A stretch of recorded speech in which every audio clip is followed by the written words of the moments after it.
নির্বাচনটা হইলে সবচেয়ে ভালো হয়। ঠিক আছে, নির্বাচনটা হইলে দেখা গেছে শরীরের একটা আজর আছে, ভয়ই আছে, তা ওইটা থাকে না। নির্বাচনের মধ্যে যে আসে, আওয়ামী লীগ আসুক আর বিএনপি আসুক, যেই আসুক, নির্বাচনটা সুষ্ঠু নির্বাচন করেন, জনগণের পক্ষে ভালো হবে।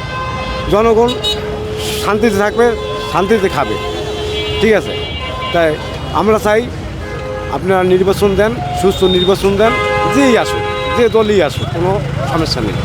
আচ্ছা, তত্ত্বাবধায়ক সরকার ডক্টর মোহাম্মদ ইউনূস আছে, উনি তত্ত্বাবধায়ক হিসাবে 3 মাসের মধ্যে যে নির্বাচন দেওয়ার কথা এখন পর্যন্ত দিচ্ছে না।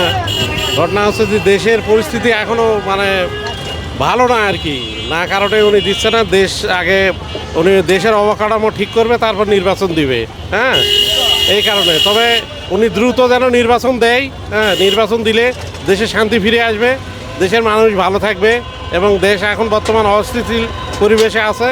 নির্বাচনের মাধ্যমে দেশ মানে স্থিতিশীল পরিবেশ ফিরে পাবে, এই আমার মতামত। আমরা দূরত্ব নির্বাচন চাই, নির্বাচনটা দিয়া আমাদের দেশবাসী, আমরা একটু গরিব মানুষ, সাধারণ মানুষ শান্তিতে থাকি। দ্রব্যমূল্যের দাম দেখেন কীভাবে বাড়ছে, আলুর দাম, আমার সব কিছুর দাম বাড়ছে, মানুষ অশান্তিতে আছে। মানুষ দিন আনে দিন খায়, এই মানুষ এখন দুই মুঠ যে খেয়াইয়া বাঁচবো হেও খাইতে পারে না। তাই হার কাছে আমাকে অনুরোধ, দূরত্ব নির্বাচনটা দিয়া হে দেশবাসীর শান্তি দেব। জনগণ তো আসলে ভাই চায় যে একটা দেশের মধ্যে, যেমন আমাদের মধ্যে আমরা যে মধ্যবিত্ত ঘরের পোলাবান আমরা, ঠিক আছে, মধ্যবিত্ত সংসার আমরা চাই যে দ্রব্যমূল্য নিয়ন্ত্রণে থাকুক, যে কোনো দলই আসুক। ঠিক আছে, হয় আওয়ামী লীগ আসুক বা বিএনপি আসুক বা ইউনিয়ন সরকারই থাকুক না কেন, আমরা চাই যে আমাদের দেশটা সুন্দরভাবে চলুক। আর দ্রব্যমূল্য থেকে শুরু করে প্রত্যেকটা জিনিস যাতে সহনশীলতার মধ্যে থাকে, এর জন্য আমরা চাই যে ঠিক আছে নির্বাচন হোক, নির্বাচন হওয়ার দরকার আছে। আমার মতামত হলে নির্বাচন দেয়, তাহলে ভালোভাবে দেশ চলতে পারে, শান্তিভাবে আসতে পারে, জিনিসপত্রের দাম কমতে পারে। কিন্তু নির্বাচন না যাওয়া পর্যন্ত মনে করেন কোনো উল্টোপাল্টা সব কিছু হইতেছে। নির্বাচন দিলে একটা জিনিস মনে করেন নিমন্ত্রণ আসবে আর কি, নিমন্ত্রণ দেয় মনে করেন।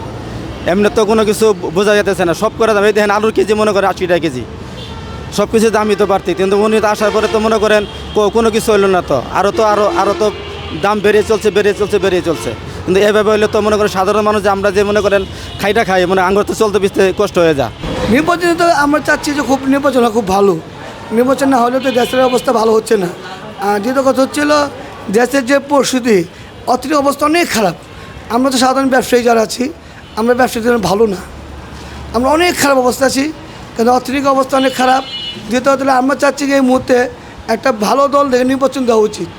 নির্বাচন দিলে আমাদের জন্য জনগণ দেশের জন্য খুব ভালো হবে। যে অস্থিরতা দেখতেছি, অস্থিরতাটা হলো ওই পতিত যারা, তারাই সব অস্থিরতার হোতা। আমি স্পষ্ট ভাষায় বলতে চাই, গার্মেন্টস সেক্টর বলি, আইন শৃঙ্খলা সেক্টর বলি, সর্ব জায়গায় তাদের উপস্থিতি।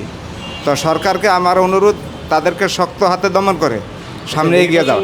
এখন বর্তমানে জনগণ কিছু পরিবর্তন চায়, আর বেশি পরিবর্তন চায় কেন, দেশের যে হাল অবস্থা এখন বর্তমানে হয়েছে, এখন নির্বাচনটা অবশ্যই প্রয়োজন। জনগণের জন্য কি করে, তারপরও দেশে মানে কোনো দুর্নীতি না করে মানে নির্বাচন দিয়ে দেখ, সবচেয়ে সুন্দর হইব, আমার কথাই নেই।